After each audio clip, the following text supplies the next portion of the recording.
Hi, Tyler and Grace. You know, as we get closer and closer to our trip to Florida, well, I can tell I'm getting more and more excited because now I'm even starting to have funny dreams about it. Well, for example, last night I had a strange dream. Well, what was really strange is that my dream was like reading a storybook. It was a story about a special surprise for Mickey Mouse, and it had Donald and Daisy and Goofy and, well, all the gang in it, and the two of you as well. In fact, it was such a different dream. I figured that rather than just trying to describe it to you, because I just can't, I'm just going to tell you the story as I dreamed it. Well, it went something like this. A surprise for Mickey Mouse. One warm summer day, one of Uncle Dan's best friends was taking a nap on a hammock in his backyard. Now, what's so special about this? Well, it's that this friend was none other than the famous Mickey Mouse. Well, Mickey was sleeping peacefully when suddenly he was woken by a soft voice that asked, "Mickey, are you sleeping?" Well, Mickey sat up and rubbed the sleep from his eyes and looked over to see Grace standing beside him. "I'm sorry to wake you, Mickey," said Grace, "but I'm supposed to meet your nephews Mortimer and Ferdinand and my brother Tyler here today.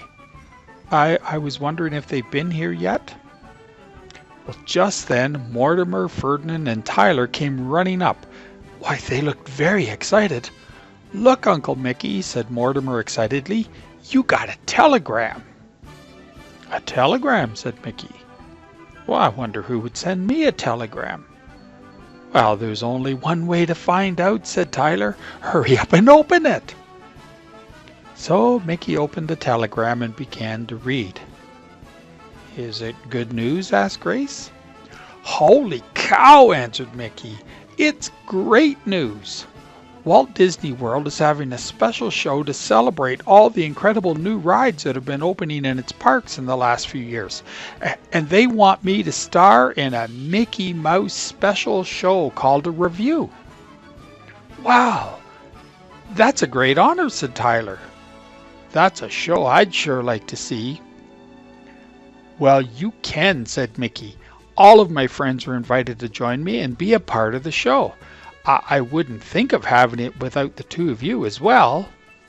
"Well, that's fantabulous," said Grace. "I'm so excited. Oh, but wait a minute. What about Uncle Dan?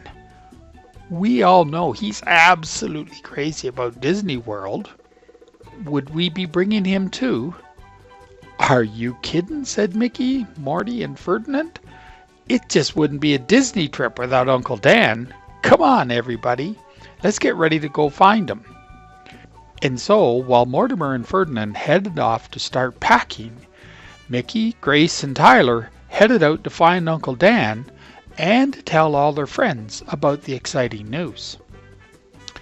The first person they found was Mickey's girlfriend, Minnie Mouse. Mickey told her the story, but to his surprise, rather than being excited, Minnie acted as if she didn't care about the news. "Oh, that's very nice, Mickey," said Minnie, "but right now I have some shopping to do. Oh, and no, I haven't seen Uncle Dan." Well, the fact that Minnie didn't seem to care made Mickey a little sad. "Oh, don't worry, Mickey," said Tyler. "I'm sure it's just because Minnie's so busy. Come on, let's keep looking for Uncle Dan. We know he'll be excited." So they moved on, and soon they came across Horace Horsecollar. Well, when Mickey shared the news, Horace only said, "Oh, that's very nice, if you like that sort of thing." And he walked away, looking as if Mickey's news was not at all exciting or at all important. "Oh my," thought Grace, Mickey looks very sad because no one seems to care about his news. Come on, Mickey, she said encouragingly. Let's keep looking for Uncle Dan. I just know he'll flip when he hears the news that we're going to Disney World. Well, the next people they saw were the three little pigs. Now, Mickey knew the little pigs liked to play, and he was sure they'd be excited by the news. But as he ran up and shared it with Practical Pig, Practical only said, "Oh, that's very nice for you, Mickey. Oh, and please don't touch my wall, Tyler. The mortar's still wet." And so they moved on. Next, they went to Geppetto's workshop. But Geppetto was so busy painting his puppets, he didn't even seem to hear Mickey. So, they next went to Pinocchio, who was once again pulling Figaro out of Cleo's goldfish bowl. Oh, that silly cat. Well, all Pinocchio could say was, "What's Walt Disney World? And why is it so exciting to go there?" Mickey just turned sadly and walked away. "Never mind, Pin," said Tyler. "I'll come back later and tell you all about Walt Disney World and why it's so much fun." Then Mickey said, "Well, let's go tell Donald. He's one of my best friends. I know he'll be excited about the news." "Yes," said Grace, "and he's a really good friend of Uncle Dan's too, so maybe Donald will know where we can find him." So they ran over to a field where Donald and his nephews, Huey, Dewey, and Louie, were playing baseball. "Donald, Donald," called Mickey, "wait till you hear my news." "Don't tell me," said Donald a little sarcastically. "Pluto actually behaved and won a dog show." "No," said Mickey. "I've been invited to do a show at Walt Disney World, and all of you, and Uncle Dan if we can find him, get to come." "Oh, good for you," said Huey, Dewey, and Louie, "but right now we're playing baseball." And with that they just walked away. "Yeah, what the boys said Donald, and to Mickey's dismay, he walked away to join them. Well, Mickey, Grace, and Tyler could only move on. Mickey seemed sad, and Grace and Tyler were confused as they just couldn't understand why all of Mickey's friends didn't seem very happy about his news, or the fact that they could all go to Disney World. Soon they came to the circus area, where Mickey's friend Dumbo was practicing for a show. "Dumbo," called Mickey, "I'm going to do a show in Disney World, and all my friends are invited to come, including you." "Yes," said Tyler. "Oh, and by the way, have you seen our Uncle Dan?" "Oh, that's nice," said Timothy Mouse. "But, you know, right now we're practicing for the show. Oh, and no, we haven't seen Uncle Dan. Come on, Dumbo, let's get back to practice." And with that, Dumbo flew into the air. "Oh, look how beautifully Dumbo flies," said Daisy Duck as she walked up from behind them. "I always marvel at the fact that an elephant can even fly." "Well, I have some news you can marvel at too," said Mickey, and he told Daisy about Disney World. "Oh, well, yeah, that's nice too," said Daisy, although she sure didn't sound like she meant it. "Oh, no, I haven't," said Daisy when Tyler asked if she had seen Uncle Dan. But Tyler hardly heard her as he had to run to catch up to Mickey, who was angrily storming away. Well, with that, Mickey decided to go home, and when he got there, he found Morty and Ferdy had packed their bags and had their tickets to fly to Florida. "Oh, don't worry about it, Uncle Mickey," said Morty. "We're excited to be going with you." "And we are too," said Grace and Tyler. But I wish we could have found Uncle Dan to tell him. He's going to be so disappointed he didn't get to come. But, well, there isn't any more time to find him, and we have to go or we'll be late." And so they got on the plane and they headed off to Disney World. And all the way there, Mickey was sad that his friends didn't seem to want to come, and that Uncle Dan wasn't going to be there either. But when the plane had landed, Mickey and the gang headed off to Disney World, and he began to cheer up. Disney is such a wonderful place, and everyone there just seemed to be having so much fun. It was just impossible for Mickey to stay sad. Well, suddenly they saw the Cinderella Castle, and right in front of it was a big sign saying Mickey Mouse Revue. Revue is a fancy name meaning show, said Grace to Tyler when he looked a little confused by the word. Come on, said Mickey.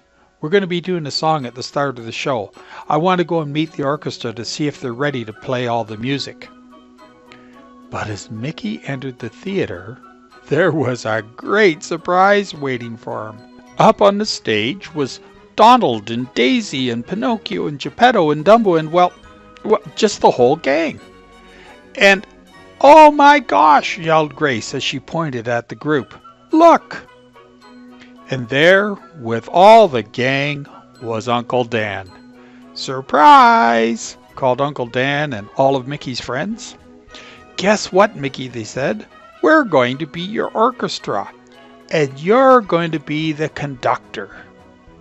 Well, Uncle Dan here helped set up the whole surprise. Well, Mickey was so happy he didn't hear anything else that anyone said to him. Now he knew his friends were just fooling him and pretending not to be excited about his news so they could give him this big surprise. And so they went and they put on a fantastic show. Well, except Donald got a little carried away during his drum solo and kind of fell into the drum.